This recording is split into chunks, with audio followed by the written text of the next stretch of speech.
Hi, and welcome to Manti's Book Club. Today we continue reading through Professional Witch. If you are watching this on Twitch, you can find previous episodes on my YouTube channel, acidmanticore.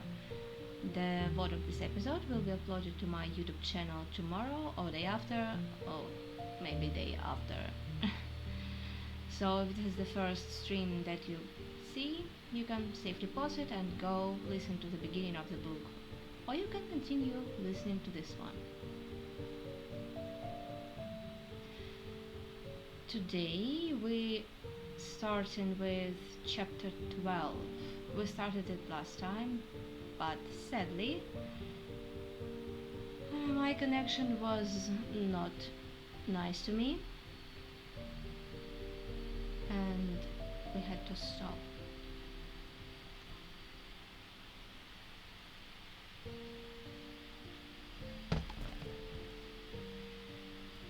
The cave was absolutely flawless, hemispherical in shape, like a cup with a chipped corner entrance, placed on a saucer upside down.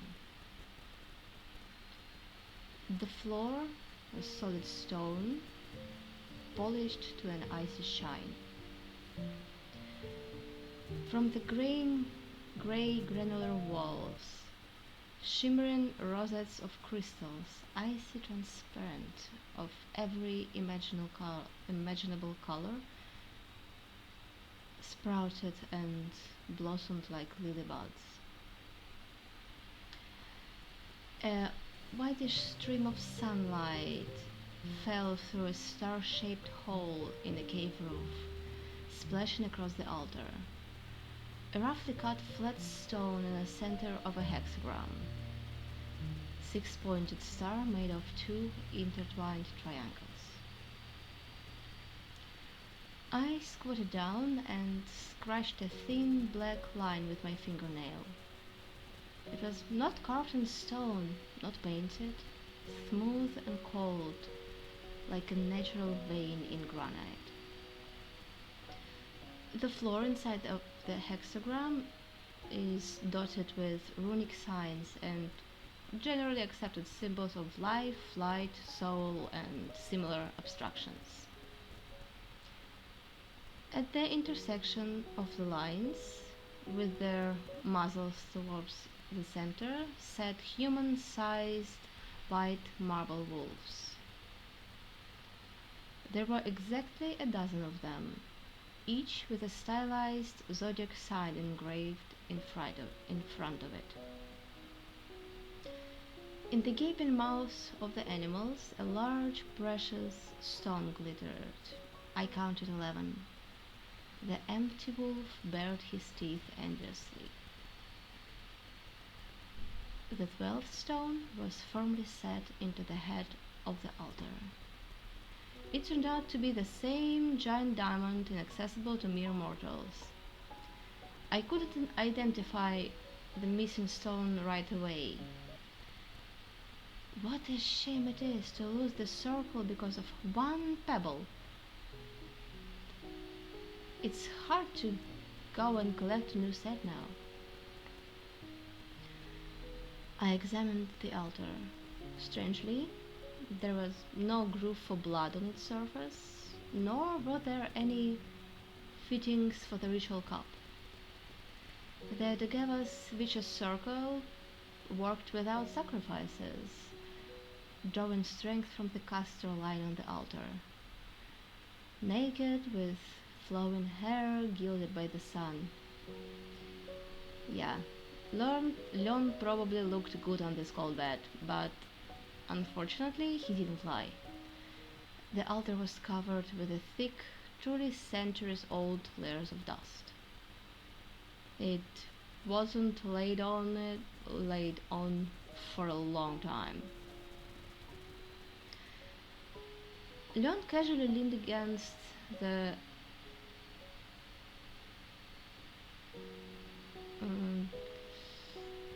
shoulder of the nearest statue, crossed his arms over his chest, and started thinking about his own vampire thoughts. I sneakily looked at his clearly outlined profile. A strange, unusual type of beauty, calm, confident, completely devoid of sugary narcissism. It was mesmerizing, just as the exquisite beauty of a blade is mesmerizing, with graceful engraving on an impeccably sharpened blade. An expensive, ancient one whose loyalty and strength have been tested many times in action, and the nondescript scabbard only emphasized the power hidden inside. Such a blade is not drawn for fun, but is always kept at the ready. Leon, as if he had read my thoughts, smiled and looked with narrowed eyes. Well, are you satisfied? You have an interesting cult here. There are wolves, wolves, wolves everywhere, and specifically white ones. Is it a reflection of the struggle between two opposing principles? Like there is a beast in each of us, a negative principle, a negative beginning. Hypostasis, Leon corrected seriously, and not necessarily negative. What is negative then? Lamb? Shapes, he clarified gloomily. A bunch of stupid herd animals, sweeping away everything in their path under the leadership of this one with horns. The elderly husband of Colina Forget-Me-Not from Bear's Cave, I suggested. Yup, that's one. The vampire agreed without a hint of irony. Or someone equally empty-headed and obsessed with power. What? Do you know him? I became interested. No, I rely on your memories. This sounded ambiguous and incomprehensible, but Leon apparently did not know how to express himself differently. I didn't dare to clarify and turned away, trying to pick out a smoky topaz from the toothy frame. It would have been easier to take a bone from a real wolf. But sometimes they take it out to wipe off the dust and polish it, right? Leon did not interfere with a thorough search for the hidden spring, but when I looked at him questioningly, he only laughed and mockingly shook his head. His watchful condescension was beginning to irritate me. Okay, let's get out of here, I muttered, turning to the exit. The vampire approached the altar and thoughtfully stroked the diamond edges with his fingers. Don't you want to test yourself? Yeah, let the cleaning lady test it first. How about this then? Yanking his cloak, Leon threw it onto the altar. Come on. My back is aching. Come on, try it, you wanted it. The vampire insisted, seductively patting his cloak with his palm. I do not want to anymore. Come on, I'm sure you'll be interested in experiencing it yourself. Leon, who do you take me for? I interrupted, looking straight at the vampire. I believe that the circle does not operate. I believe that you didn't use it. No need to prove the obvious to me. I'm not going to add acute radiculitis to my collection of ailments for the sake of peace of mind of the Coven of Mages. If I have any doubts about your honesty, I will immediately express them, and to you first. But Leon, tell me, how can I trust you if you do not trust me yourself? He didn't look away, and pain and bitterness, incomprehensible to me, poured out of them. Yeah, speaking of trust, that crystal that you quietly broke out of the wall, Hide it so the elders do not see it. They really do not like it when I take strangers to the cave.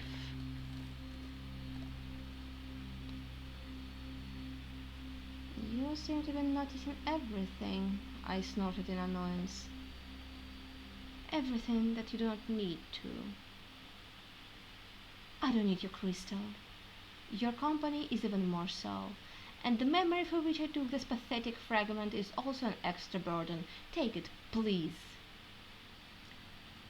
With these words, I threw the crystal directly at his forehead. The last phrase was about memory, and more lightweight subject, and Lon did not have time to catch a faceted stone the size of a good cucumber. Cuts on the face always bleed heavily. I completely forgot about it and was scared to death when the vampire, screaming briefly and angrily, grabbed his face, and scarlet blood ran through his fingers. It was hard to say which one of us was worse at the moment, but if Leon, in the worst case scenario, lost his eye, then I was in a pre-infection state, imagining exactly this. To knock out the eye of the Lord of the Geva by throwing a stolen crystal at him, even accidentally, only I could get into such a story. I imagined how vampires come running from all over the Geva, how they're crowding in horror around the stretcher on which their adored lord lay, groaning heartbreakingly, far from being as handsome as before. And the elders, struck by his mournful appearance, pointing at me, shaken from righteous anger with their fingers. And then a heart-breaking groan escaped me. Leon, wincing, took his hand away from his face, examined the bloody palm, took out a crumpled white handkerchief from his pocket and pressed it just above his eyebrow. "Yeah, it's nothing, just a scratch," he said uncertainly, feeling the wounds with the handkerchief. "Olga, are you okay?"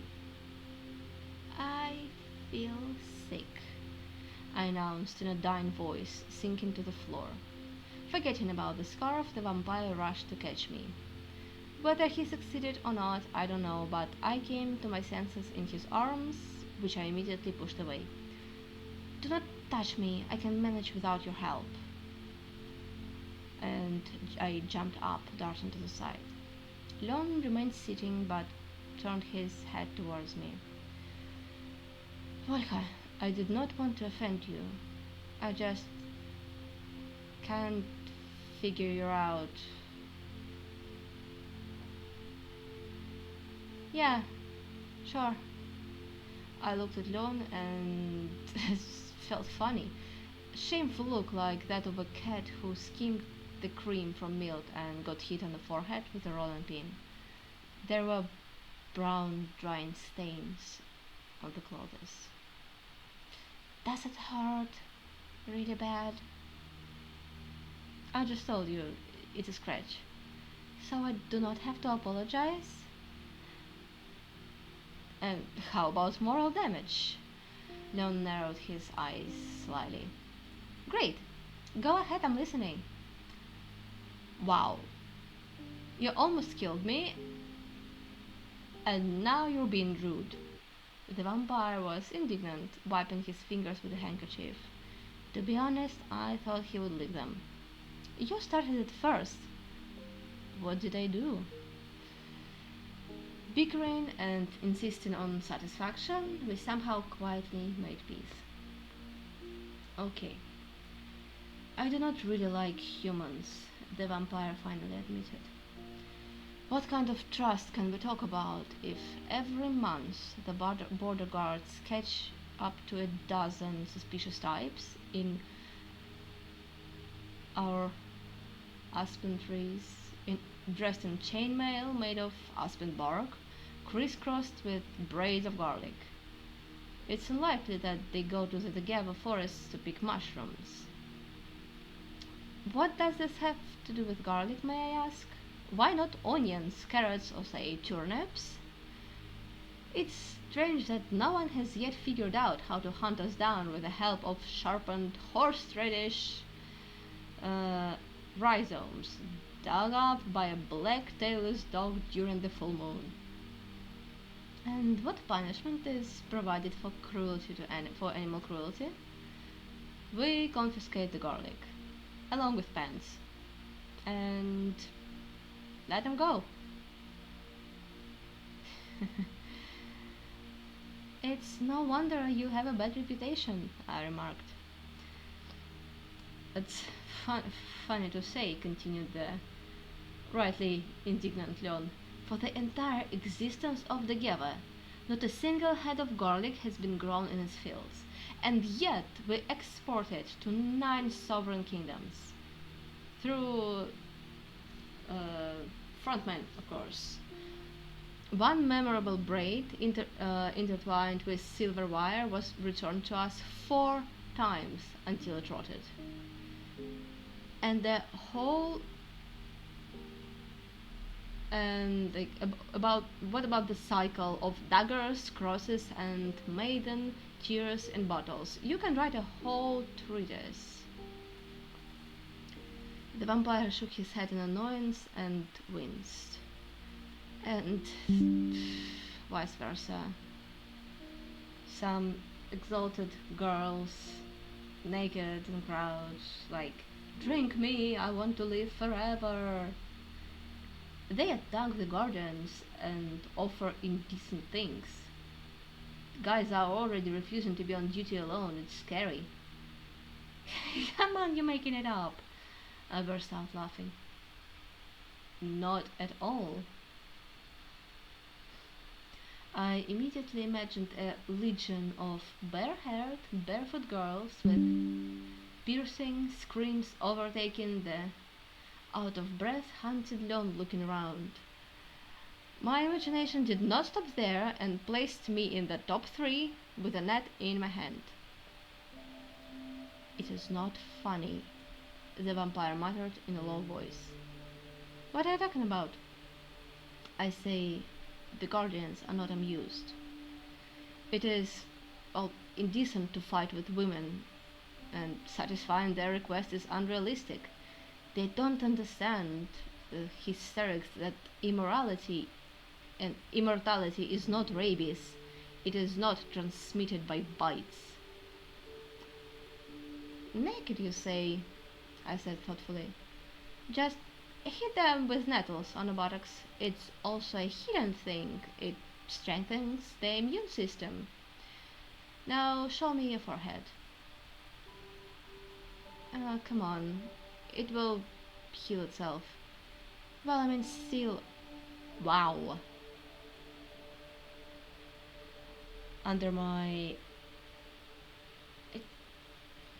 amazed gaze, the edges of the wound pulled towards each other as if alive. The cut quickly shortened, closing the skin. Soon only brown streaks in the forehead and left cheek reminded of the wound that had disappeared without a trace. Is it always like this? Almost, the vampire answered evasively, moistening the handkerchief with saliva and wiping the dried blood from his face between talking. What's unusual about this? I was told about a knight whose left hand was bitten off by a dragon, after which he did not hesitate to swallow it along with an iron glove and a spiked mace. They say the knight was distinguished by rare endurance and taking advantage of the pause during which the dragon was concentrating on choking on a limb, cut off the creature's head. Or maybe the scaly asshole died from indigestion. But be that as it may, for more than 30 years the knight managed to become attached to the bitten off hand and spared no effort and health removing it from the dragon's stomach. Perhaps he wanted to dry it as a souvenir and give it to his beloved as the sign of inviolability of his oath. You know, a hand in the form of advance, and then the heart will follow. But someone not very smart advised the knight to turn to a magician. On the subject of increment. It happened in winter, and the knight, having rubbed his rather buttered hand in a cloth with ice, carried it to the nearest city for almost 2 weeks. At one of the knight's stays, the hand was stolen, being mistaken for hard cash. After running far enough, the chief unwrapped the handkerchief and, with a wild cry, threw the hand into the hole in the ice. 3 days later, the hand floated out at the mill dam, scaring the women to death as they rinsed their clothes. For several hours in a row, the miller and 2 willing assistants fumbled with hooks in a dam looking for an armless dead body. They found 2 of them, 1 male and 1 female, in very poor condition. The autumn flood washed them away from the village cemetery. "Leon, stop it!" I groaned, writhing with laughter. "My stomach already hurts." No, listen further," the vampire continued without budging. By an incredible coincidence, the grief-stricken knight stopped by the mill for food and saw his hand, as if nothing had happened, lying on the millstone. Covering the new limp with kisses, the knight hid it in his bosom and did not part with it until the city itself. In a dark alley, a hand saved his life by taking the blow of a knife. Pulling out the knife and seeing a hand at its end, the seasoned murderer and robber let out a strangled wheeze and fell lifeless. The rest of the way, the knight kept his hand on the knife, fearing to cause it even more harm, but deep down suspecting that this was no longer possible. In the magician's waiting room sat 2 sickly girls. They let the knight skip the line, buried in smelling salts. The magician, who turns out was not accustomed to everything, was dumbfounded and listened to the passionate pleas of the victim. The hand screamed silently. Having made sure that the knight was relatively adequate and the hand really belonged to him and not to some unknown poor fellow, the magician accepted the fee, and the hand prescribed the knight several hidden sessions starting the next day. And what? Did the magician grow it back? I became keenly interested. No, he threw it out of the window and ventilated the room, and the knight's hand grew anew in just a month. So what can we say about a trivial scratch? But the knight needed the help of a magician, and you didn't, I objected. I don't understand you, the vampire sighed in annoyance. You just offered me your services, and when you see that I don't need them, you're unhappy. No, nothing like this, just professional interest. I am interested in everything related to magic, and in general, everything unusual. Volga, how do your family feel about magic? Did they approve of your choice? Aren't they outraged that their beloved daughter, having thrown her toe into a corner, indulges in a wild orgies with ghouls? Leon touched on a sore subject, but I shrugged my shoulders as light-heartedly as possible. If I knew necromancy, I would ask them. They All? Plague, I answered shortly and fell silent for a long time. Half-forgotten visions and memories flashed before my eyes.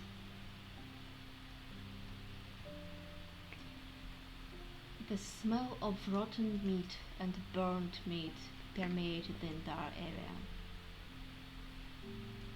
The village of Topleriede seemed like a single dying creature, decaying alive in the depths of the forest and impassable swamps. With the first ray of the cold spring sun, I jumped from the stove, threw on a torn sheepskin coat, and ran out of the ran out of the fence, whistling the yard dog. If it were up to me, I would not have returned at all, but 4 days of non-stop travel to the nearest village and 3 nights of lodging in a forest infested with wolves discouraged any desire to escape. The year turned out to be lean. The cows, their sides swollen with rotten straw, fell one after another. People still somehow held on, mixing crushed bark and fresh roots of swamp plants into flour. It was bad. That village is in the middle of nowhere. It's a 7-day walk to the nearest village, and there is no one to ask to share. And they won't share.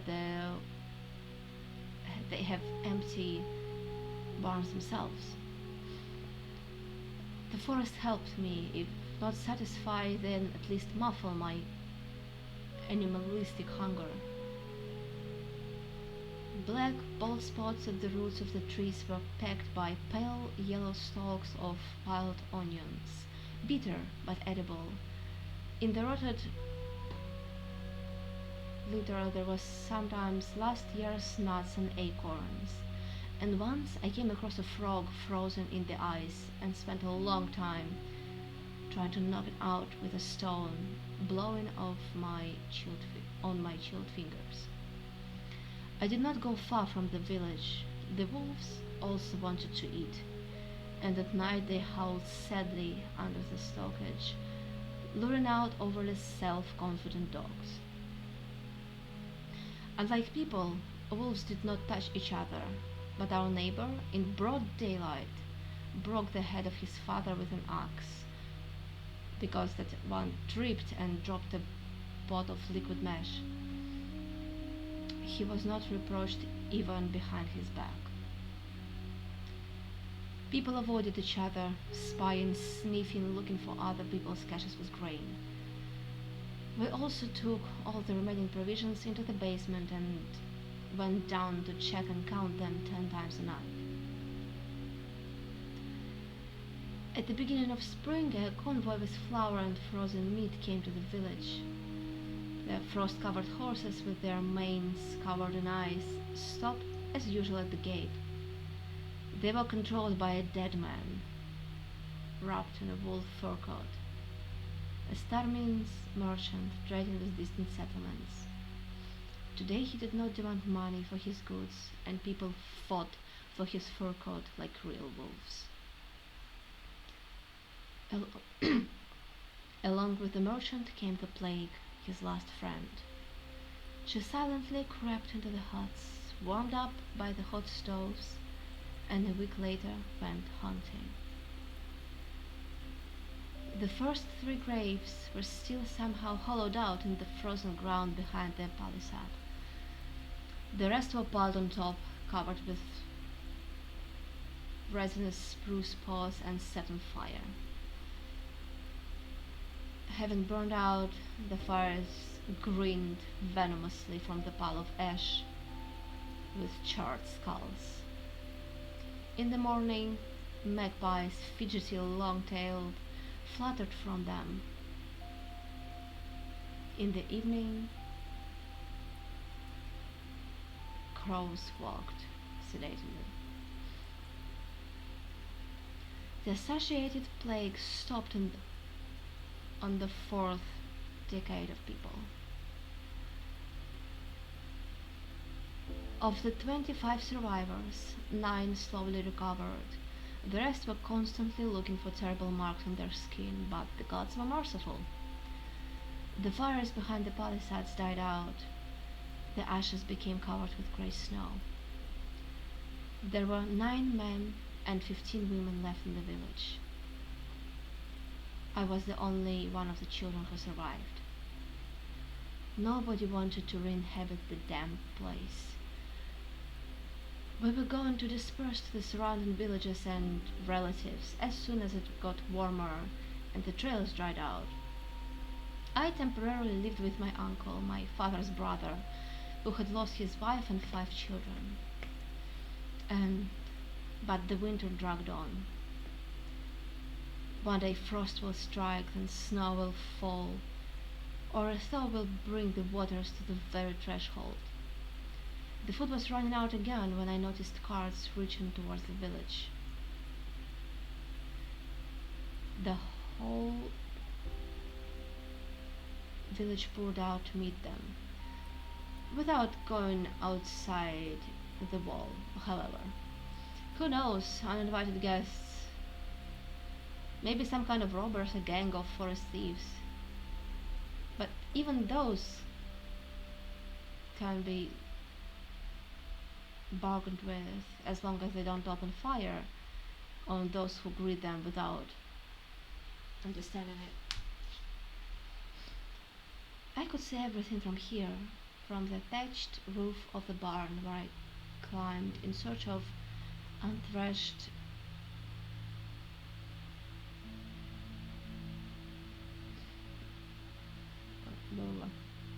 seeds. It was a strange convoy. 3 carts, and on top of them, under the sackcloth, was something rattling and angular. There were 20 warriors on shaggy horses in front and the same number behind. Is there war or something? With whom? Who needs our sick village? The convoy stopped under a century-old oak tree, about 500 cubits from the wall. The warriors looked wary, didn't dismount. Finally, the foreman rode forward on the grey horse, looking sideways at his men and constantly checking the direction of the wind with his slobbery finger. His courage was enough for 200 elbows.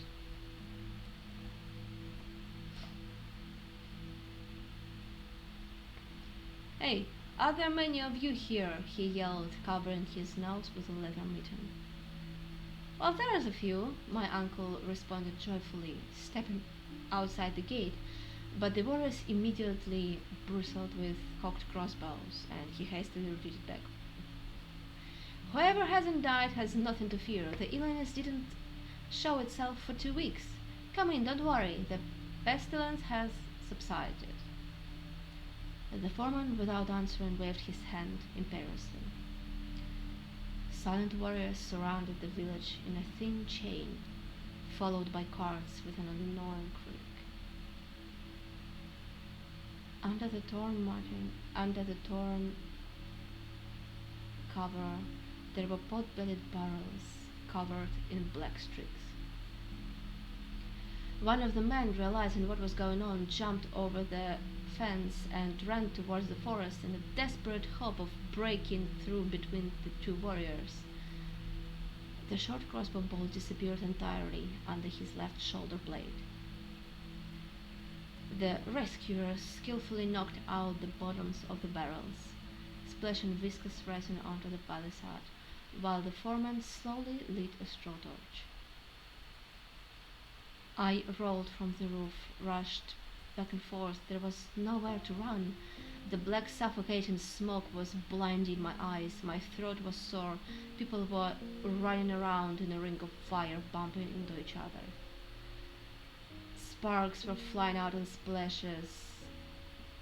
growing into a roaring flame in the thatched roofs. The palisade is burning, so hot you can't come close.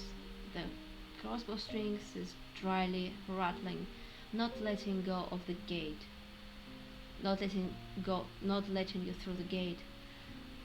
Heart-rending screams are ringing in my ears, and I can't make out whether it's a howling of a dog broken by a log or a woman burning alive.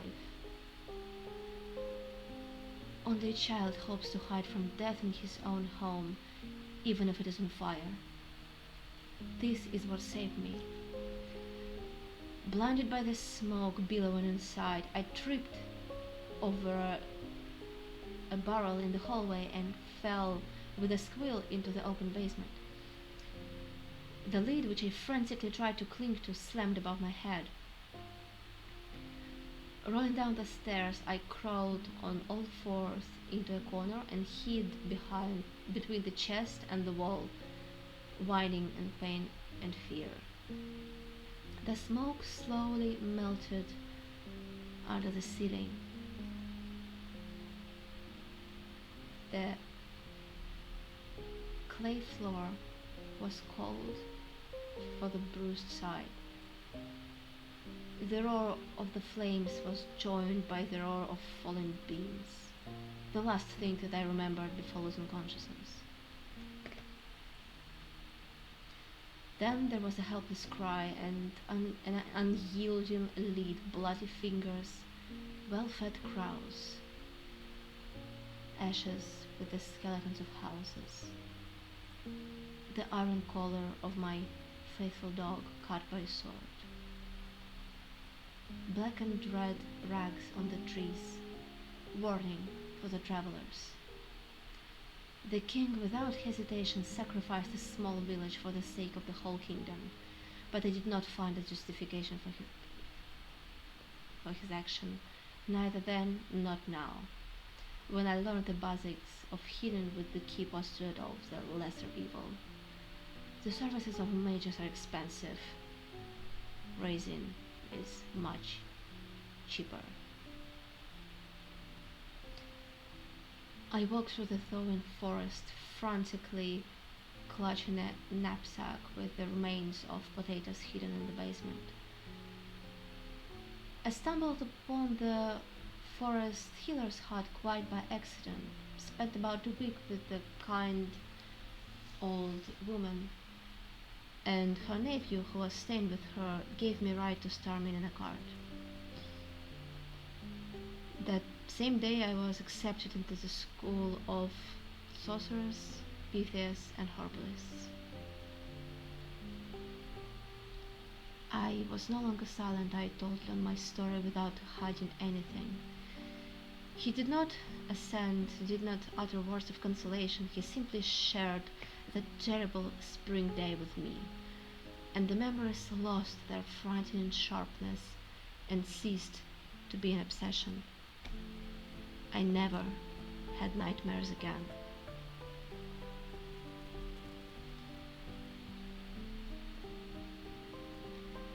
The vampires watched with obvious impatience as I said goodbye to Leon at the fountain, and he handed me a bouquet of wild flowers plucked along the roadsides. The bouquet was designed in blue tones: cornflowers, bluebells, fluffy purple hedgehogs of half-naked stems, a dozen large passion flowers with a border of yarrow. I collected the bouquet, but then I handed the flowers to Leon, got carried away by the pursuit of something small and luminous, like a plump golden beetle that fluttered out of the crimson cup of a wild lily. Naturally, I did not catch up to it, completely forgot about the bouquet, and Leon, without reminding me, patiently carried it for about a mile and a half. While the vampire was waving the bouquet in his lowered hand, it looked quite decent, but as soon as the flowers were given their natural position, they sadly hung their heads. Leon was genuinely embarrassed. It looked like an unlucky boyfriend was giving the girl roses that his previous lover had rejected a week ago. You know, not let good things go to waste. Not let good things go to waste, I repeated out loud, dipping the bouquet into the fountain. Do you think they will leave? Well, wildflowers are tenacious. Lone left. Lone left. Those who were waiting didn't, from which I concluded that they were waiting for me. The wet flowers looked even more sad. Now even a starving goat would not be seduced by them, not to mention the Lady of the Heart.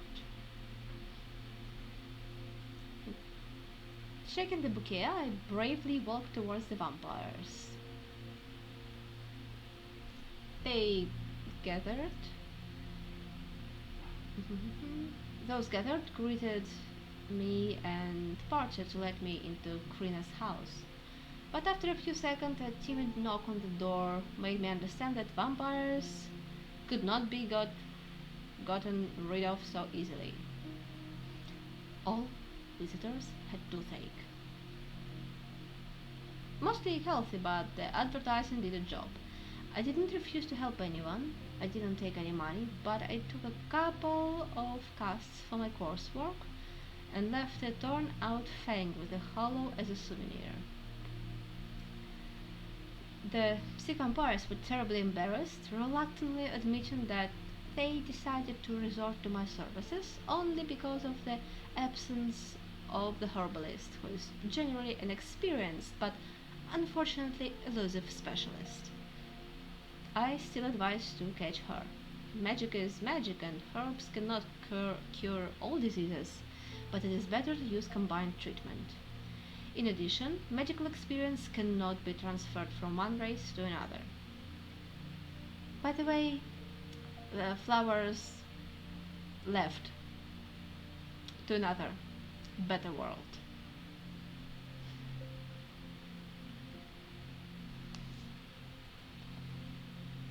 Chapter 13. Oh shit, what's going on? Stop it. Stop it.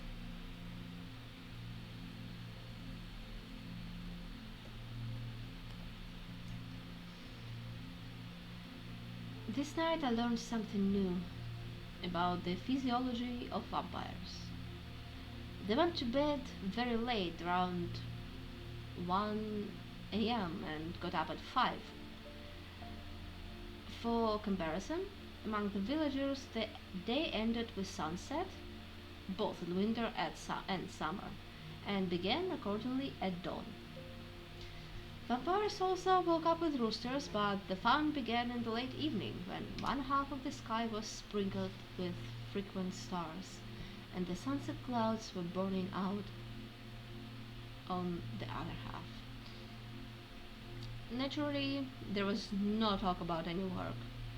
All household chores ended at 3 o'clock in the afternoon. Adults gathered in groups, young people, on the contrary, got divided into couples. The first ones went to the meeting house or just to visit someone to discuss current affairs and, let's be honest, gossip. The second ones rustled mysteriously in the bushes of blooming jasmine. Children played furiously in the dark streets.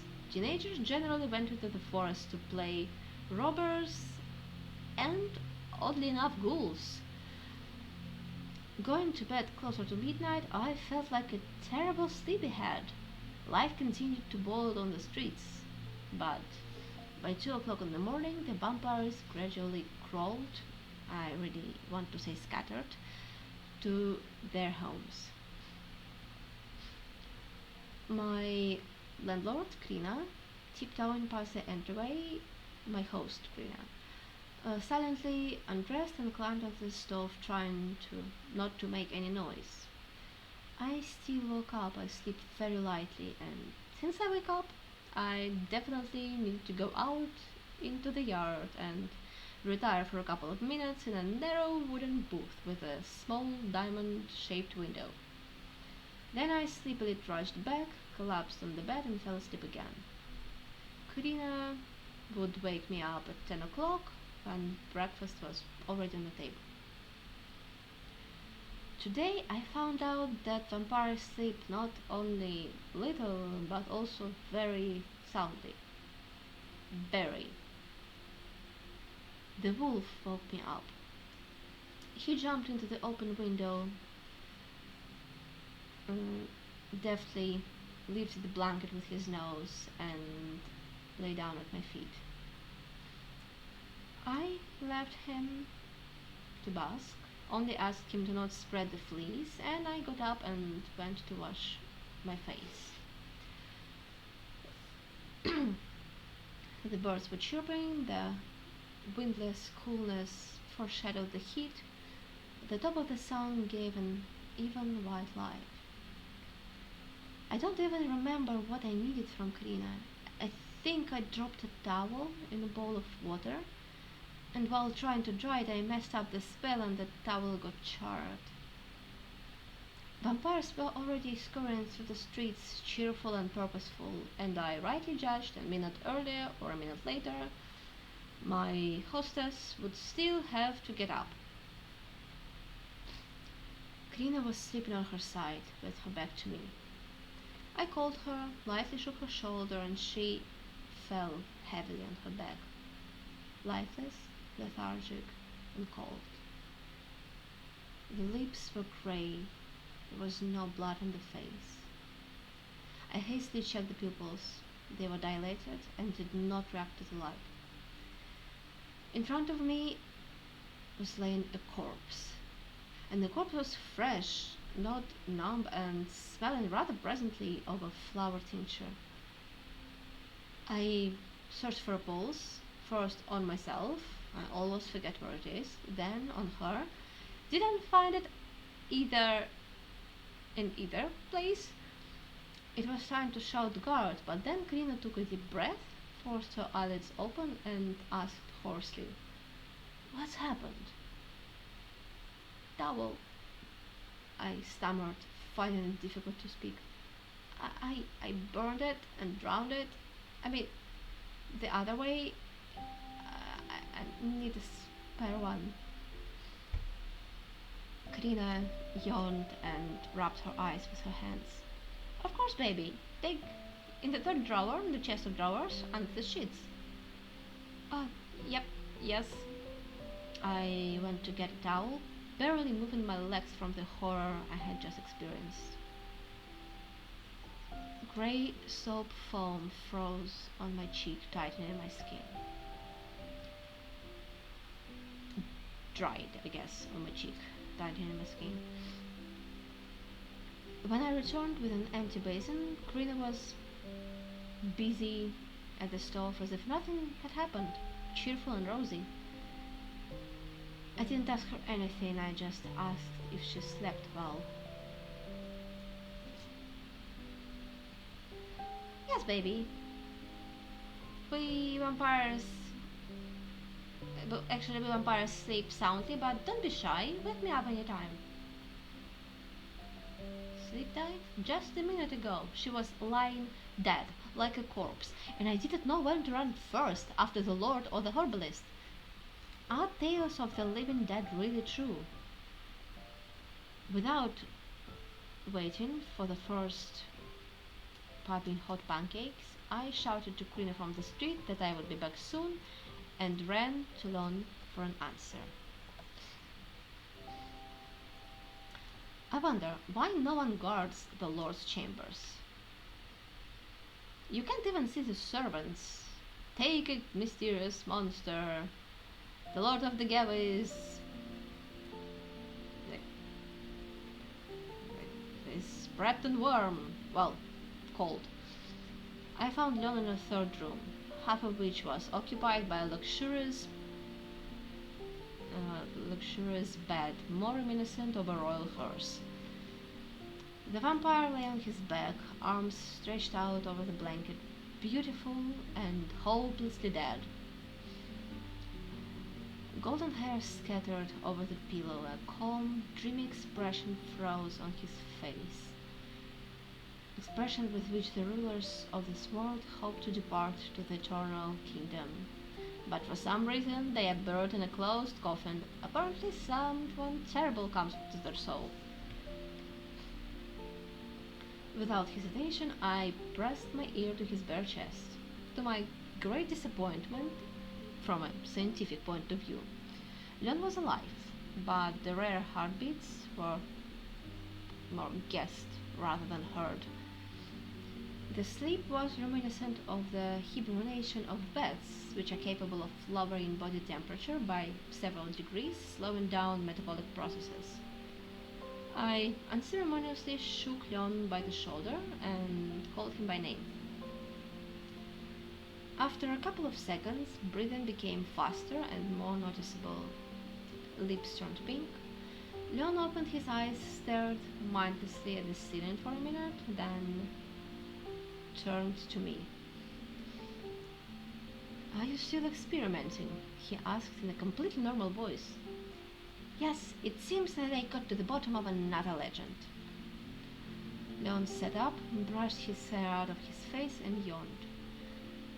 "Congratulations! I hope it is not an aspen steak that wakes me up tomorrow." "Well, I don't know," I said doubtfully. "I haven't tried the maiden steers yet. You know, from which vampires should evaporate." "Well, it depends on what you mix them with." The conversation was interrupted by the sudden appearance of the blue-eyed elder, who did not deign to knock. I did not notice any joy in his face. He stared at us like a high-born lady who found her only daughter in the arms of the oh my god, what's the word of this?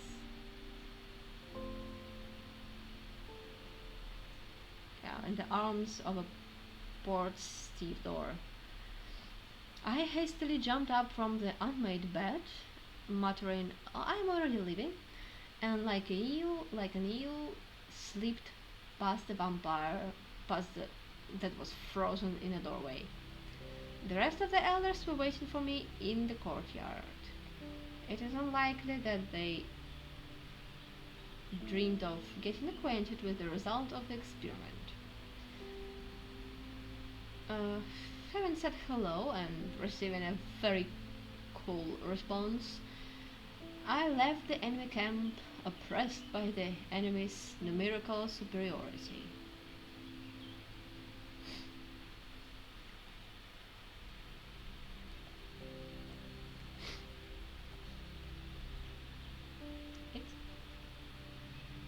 For breakfast, there were potato pancakes with mushroom gravy and fresh cow's milk, which I hated since childhood.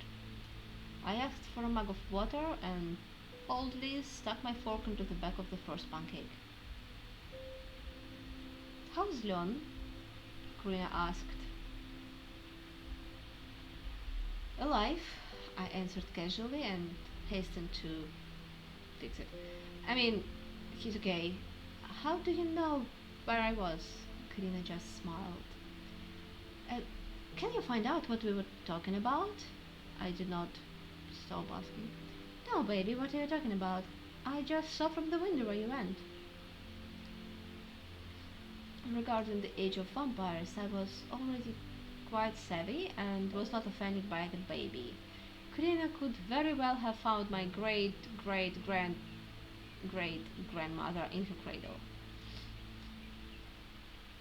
Why do they dislike me so much? The question was partly rhetorical. It was about the gloomy elders, but Karina was not slow in answering.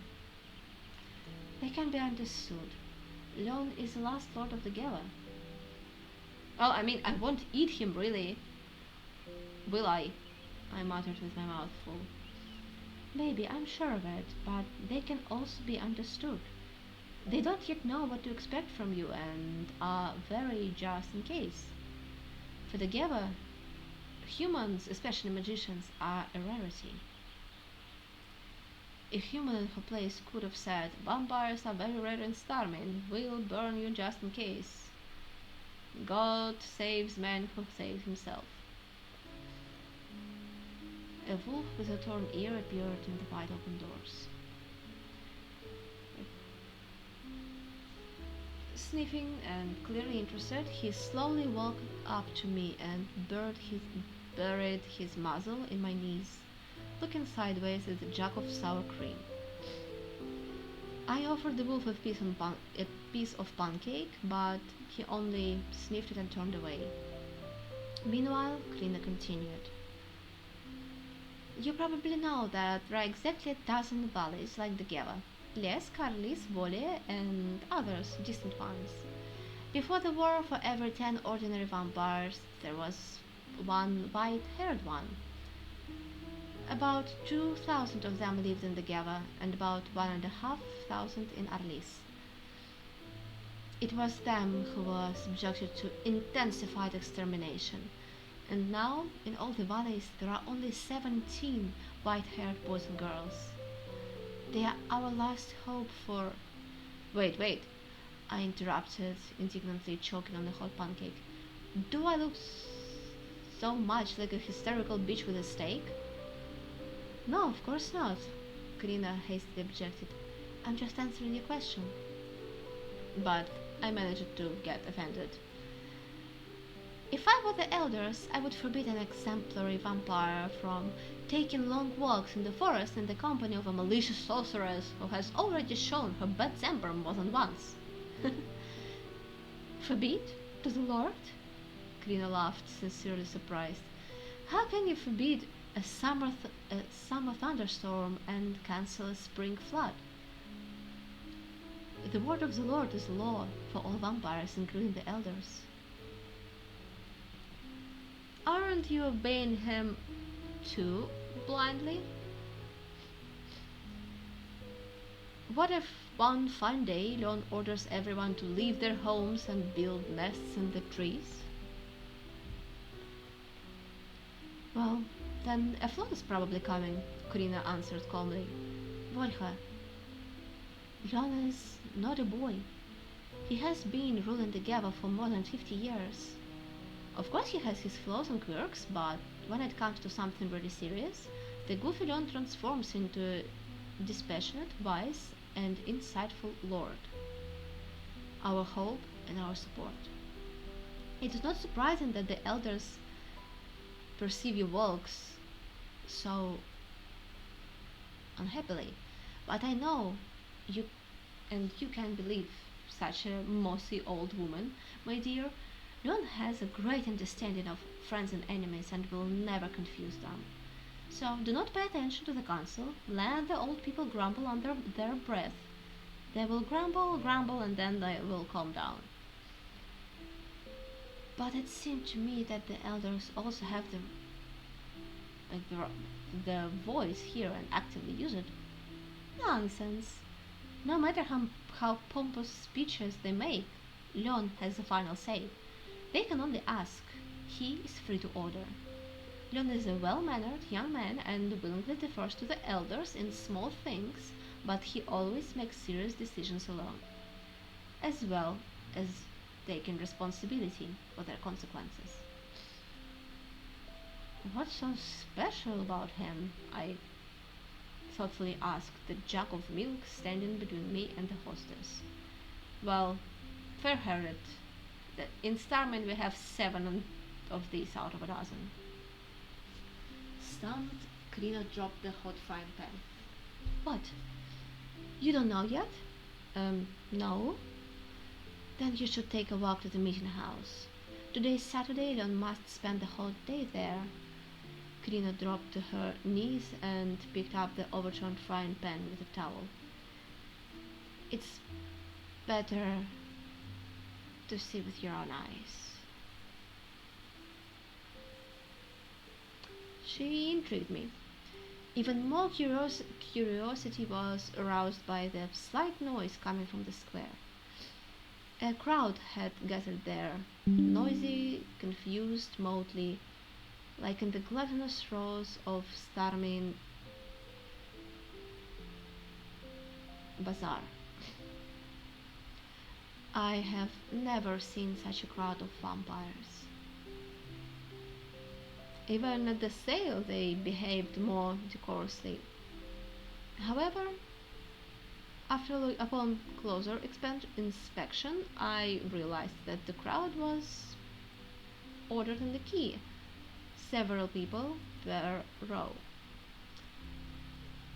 The rows quarreled with each other and among themselves. Either free breakfasts were distributed at the meeting house, or Leon organized a massive loan and refused to pay dividends. Or did he?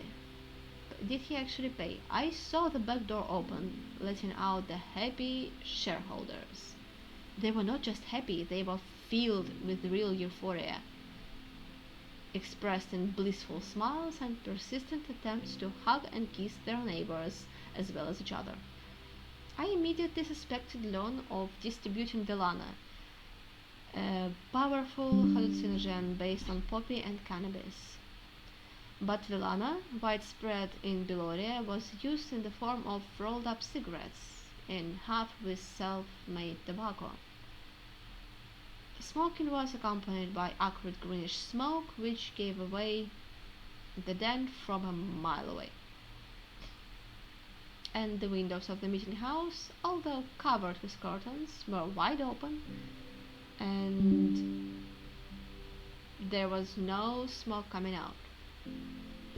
That means that this is not Tilana. Also not alcohol. The most professional drunkard will not be able to get drunk in the 7 or 8 minutes allotted to the next pair of visitors. The line moved a step closer and I realized that this mess would last for a long time. Actually, when grace is distributed, I try not to stay on the sidelines, but the key discouraged me from any desire to join in. The vampires before the audience were the complete opposite of the vampires after it. They squabbled among themselves like dogs, and my attempts to infiltrate the key closer to the treasure door caused a real flurry of abuse. I backed down and left.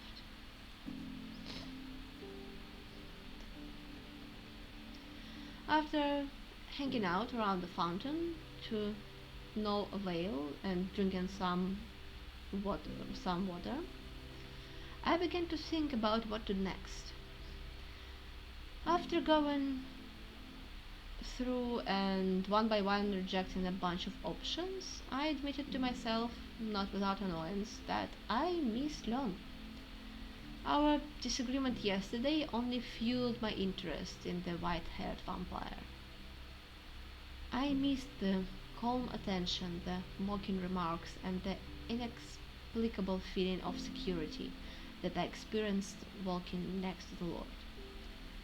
And then he was right. I would have missed out on a lot of interesting things, wandering through the vast fields of the Gaba, also through its forests and villages, just by myself. I am bored without him, but what if he's bored with me? A conversation between a 73-year-old vampire and an 18-year-old adept can amuse him at best. The thought that the Lord was seduced by my exceptional appearance caused me a snort, a short, bitter laugh. All attempts to improve my sweet appearance invariably failed. Yes, of course, the woman's beauty is in her hands, but I prefer to hold in my hands a magic staff, or at worst a sword, so my appearance always was left much to be desired. In addition, when recruiting to the school, we were sorted by intelligence and magical abilities, so the naturally beautiful adepts and of both genders could be counted on one hand. Intelligence rarely coexists with beauty, and if such an unheard of combination happens, then you can find a better use for it than wasting 10 years studying at the closed School of Sorcerers, Pythias, and Herbalists. Of course, a spectacular wardrobe, makeup, and hairstyle could help the grief, but in this case, one would have to forget even about one meal. The stipend, carefully paid every 2 weeks, was already spent in 2 days, and then I had to work part time in inns, and then adepts had to work part time in inns and taverns, performing tricks and selling love potions and turn off potions under the counter. In truth, they differed only in their bottles. Inside was splashing the same colored water. Makeup. The lecture started at the crack of dawn, but I loved to sleep. Spending precious minutes of sleep painting your face, puffy from insomnia? Well, no. Moreover, the teacher did not encourage this. The only girl in the faculty, I adored pants and loose shirts, enthusiastically took part in all sorts of drinking parties and uh, other celebrations on the occasion of successfully passing the exam, and was one of the guys in the company of the most notorious assholes and con artists of the school. The school also did not spend money on the services of a barber or hairstylist. Over the course of 7 years, a total of 23 people bullied my not very luxurious hair, alternating uneven tufts with lichen spots. Eventually, I got the hang of straightening my bangs in front of the mirror, letting the back of my head grow as it sees fit. People stopped getting scared of me, but they still were stingy with compliments. And today, for the first time, I wanted to become a charming, beautiful girl. Because only a charming beauty can tear a vampire lord away from matters of national importance when she is bored without him. Now, the day was not going well since the morning. From lack of impressions, I soon started feeling sleepy. The streets were empty, the open windows were blind white with drawn curtains. The sun mercilessly scorched the pavement. The hot stones beat my legs even through the leather soles. Returning home and not finding the hostess, I shamelessly stole a piece of cheese from the pantry and settled down with a book on the maid bed. Bloodsuckers only increased my apathy. Already falling asleep, I pushed it out of bed with my elbow and still managed to hear the distant grumbling of thunder before falling asleep.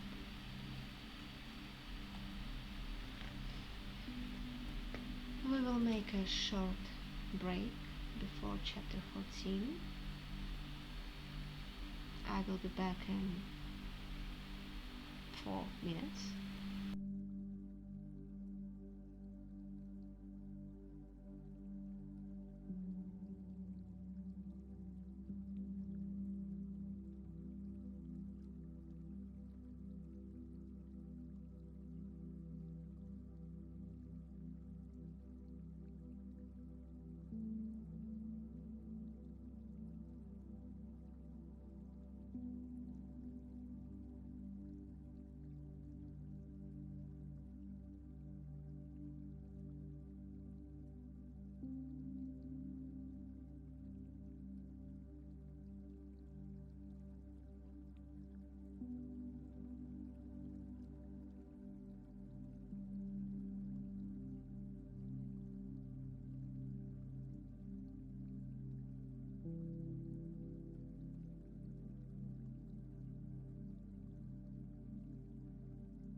with chapter 14. When I woke up, the rain was still dripping lazily, thoughtfully, rustling through the leaves. Stripes of sunlight poked holes in the clouds, coloring the sky with rainbows. The smell of wet earth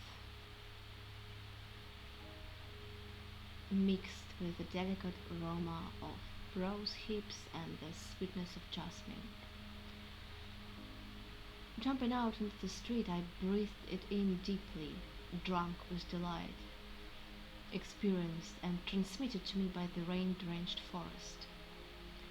The puddles were still shaking, small drops spreading out in sinuous circles. The street gradually came to life. I was not the only one seduced by an afternoon walk in the fresh air. After an hour of observation and cheeky outright spying on couples in love, I found out what vampires need wings for. Folded over their heads, they reliably sheltered their owners from the rain and served as balance beams. Uh, when sleeping, a person flaps their arms and the vampire flaps their wings. And also, wings helped hug wingless girls.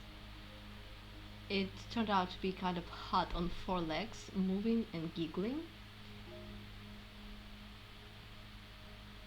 Mm, Out of habit, it's kind of creepy, as if someone is being digested inside. Having noted this valuable observation in the scroll, I simultaneously took it, the sword from repairing. It looked much better and cut incomparably to what it was, and the blacksmith dug out a suitable sheath from the unclaimed orders. They were It was a lightweight construction made of leather, wood, and silver inlay, and was hung on the back instead of the traditional belt attachment. That turned out to be much more convenient, and the smith didn't take even a copper from me. He said it was a gift, a souvenir. Armed, I felt much more confident and even decided to go for an independent walk. Getting into the grove using the draft effect was not so easy. Twice I walked to the shed indicated by Leon and even looked inside. Alas, I was wrong in my assumptions. It wasn't made for sitting after a hearty lunch, but for storing garden tools in the forms of scythe, rakes, wheelbarrows, shovels, and other agricultural implements. On the third attempt, it disappeared and oak trees appeared. Sticking a sword into the ground to mark the place where space folded, I walked up to a granite boulder and climbed onto it, escaping the wet grass. The grove was filled with ringing chirping. The fieldfares that I had frightened returned to the ground one by one and, whistling, purposefully pecked something from the blades of grass. One of them flew up onto the head of the sword and chirped loudly and enthusiastically. The light blade of the sword flashed and shimmered when the sunbeams sifted through the leaves and slid on its shiny edges. I needed to think. I replayed the conversation with Kella this way and that way in my memory, testing every word of hers and trying to find that one thing with a wormhole that left a puzzled bite on the edge. The thought of some kind of dirty trick had been haunting me since the very morning, inflamed by Krina's vague hints but it arose a long time ago, gradually ripening after the meeting with Krina. It was as if the herbalist, without even noticing, gave me the key to solving the mystery, but I failed to use it, and my subconscious, outraged by my stupidity, muttered annoyingly, "What are you doing? Think carefully. After all, you heard something. Now remember, it is important." The inner voice was more of a hindrance than a help to concentrate. It tore out some pieces and completely unnecessary images from the memory. The timbre of Kelly's voice, the smell of meadow grass, the convulsive twitching of the grass worm in my hands. But I was interested in the words. Why? Only the subconscious knew, and it seemed that it would jump out and slap me in the face, unable to sit still from excitement. The sun hid in a seemingly harmless cloud, and the glow of the sword faded. I remembered the painting that decorated the teacher's office. It depicted a knight, well packed in armor, with his helmet askew. Contrary to usual, the knight did not fight and did not wave an iron glove at the beautiful lady, but diligently mourned, indulging in this activity with amazing enthusiasm. The open field generously provided the poor fellow with the only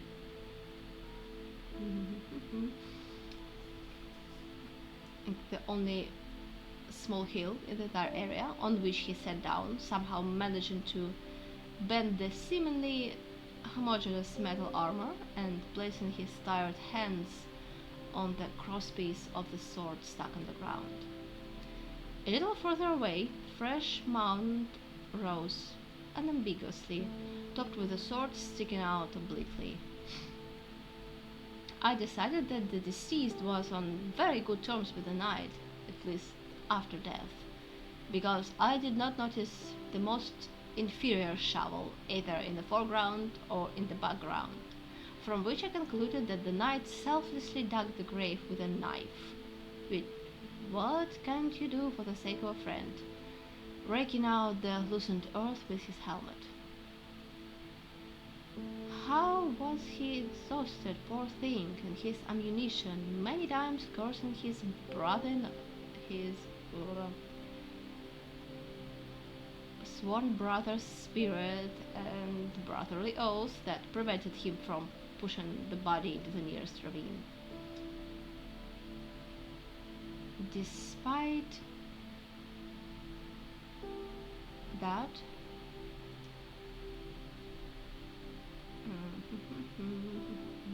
okay. Despite all the efforts, the grave was unlikely to be deep enough, and the friend had to be crushed, and the earth, on the contrary, had to be churned up more thoroughly. Finally, wiping the sweat from his helmet, the knight solemnly took the hilt with both hands and pierced the mound with the orphan's sword. The blade collided with some hard part of the friend, slipped and stuck, distorted. And now the knight is resting after his righteous labors, gluttonly imagining the torment of that poor fellow whose lot will be his, the knight's funeral. I caught myself looking blankly, mournfully at my own sword and unconsciously expecting that a bluish hand with outstretched fingers would just pop out of the ground next to it.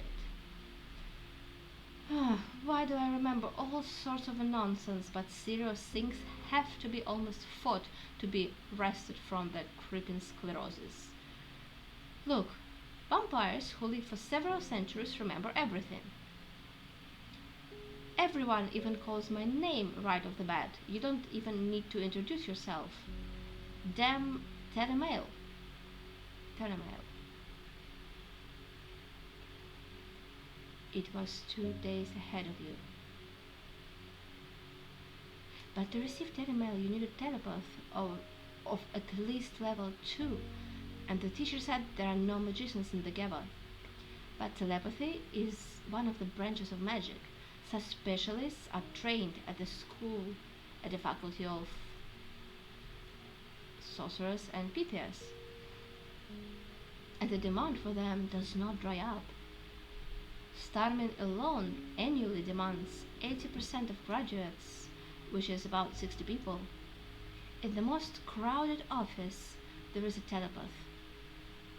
True, um,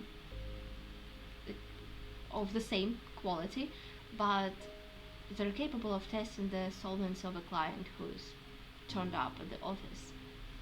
The most powerful telepaths are found at courts in the intelligence service. They spy little by little, forcing the courtiers to acquire amulets and painfully think about nature and weather. There are, however, some eccentrics who prefer the mold of monasteries, the rustling of books, and the crunch of stale bread on their teeth to communication with the thinking part of the animal world. But there are just few of them. As a rule, having adapted from childhood to the sewers of other people's thoughts, telepaths are imbued with contempt for civilization and love for its benefits, access to which is opened by hard cash. Therefore, they are hired to serve, meekly filter ditches, and write tedious reports of national importance, indulging in the above mentioned contempt and pleasure in their free time. Telemail was invented about 200 years ago by one powerful and cunning magician who, however, did not find his natural abilities enough, so he decided to strengthen them artificially, creating a device that has survived to this day almost unchanged. It consists of crystals, cut in a special way and fitted to each other, suspended on a wire web of a receiving and transmitting antenna, and a hoop connected to it.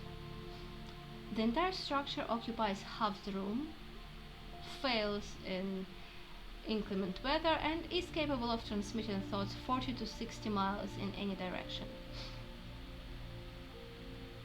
To convey a message, the magician just needs to put on the hoop and concentrate.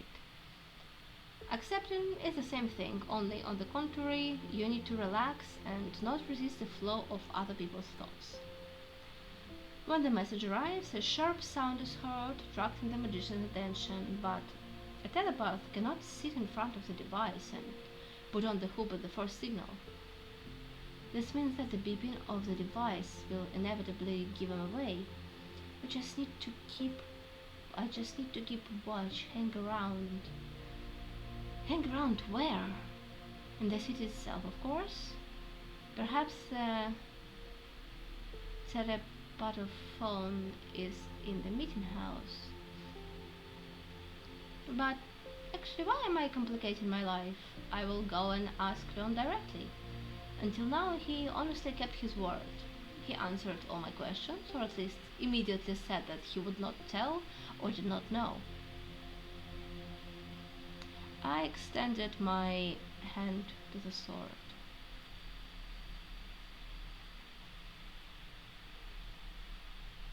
The carried away thrush came to his senses and fluttered hectically into my face, leaving a black and white stream on the handle. Having cordially admonished the bird with a bad word, I somehow cleaned the sword with the tufts of grass and effectively, with a whistle, drove it into its scabbard, miraculously not cutting my own back. Uh, yeah, murder weapon, my ass. But magic is a thing. I focused on the boulder that I had abandoned. Rise up, I mentally screamed. Soar. At this point, it was supposed to clearly and colorfully represent the ascension of the object to heaven. Like they say that the power of thought will overcome the force of gravity. But the exceptionally powerful the Gava's gravity was not inferior to cement. In my imagination, the stone managed to turn into a point, disappearing into the blue distance of the sky, and I was quite surprised and annoyed to find it much closer and lower. I tried again, throwing my hand forward. The stone cracked, and sparks rained down from the gap, which resembled a malicious smile. "Wow!" heard I from the bushes. I turned toward the voice. The branches trembled and moved apart. A skinny girl of about 6 years old was staring at me with her mouth open. A canvas shirt below the stomach, short pants, loose sandals, and impressive slingshot clutched in the palm of her hand. On a straw-braided hoop on her black tousled curls, and a wooden sword in a rag sheath over her shoulders. "Auntie, what are you doing?" the little robber asked loudly with curiosity, meeting her crazy aunt for the first time in her life. "Yeah, well, I am admiring this pebble." The aunt got embarrassed, not wanting to admit her telekinetic impotence. "It's... you're admiring it very strange," the observant child doubted. "Just like my grandmother admired a dead rat. She's afraid of them very much. She always calls me to throw it out, and in return she gives me a gingerbread or an apple. But I don't throw it away. I exchange it with my friends for something, because they also have cowardly grandmothers." I waved my hands. "Oh, you can't be fooled. That's right. I do not like the pebble at all, and I want to move it to another place." "May I help you?"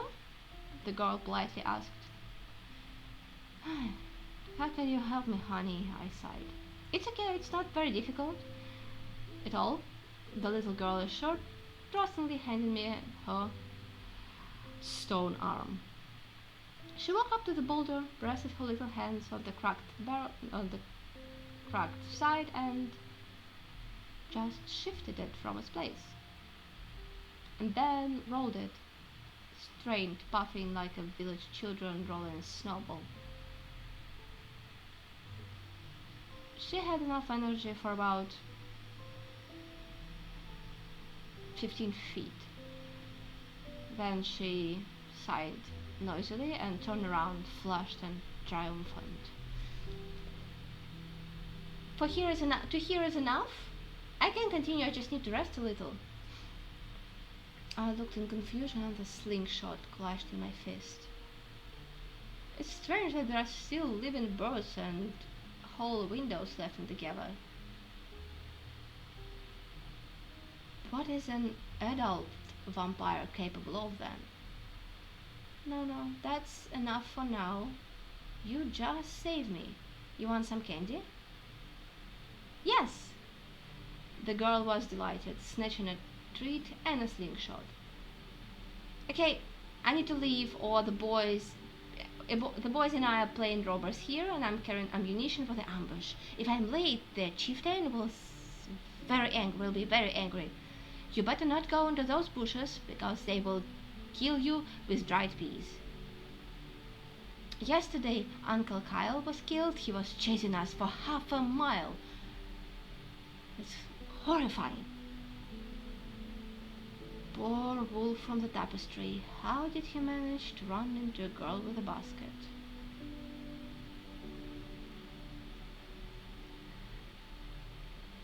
This will be the end for tonight. Thank you for hanging out with me. Have a good night.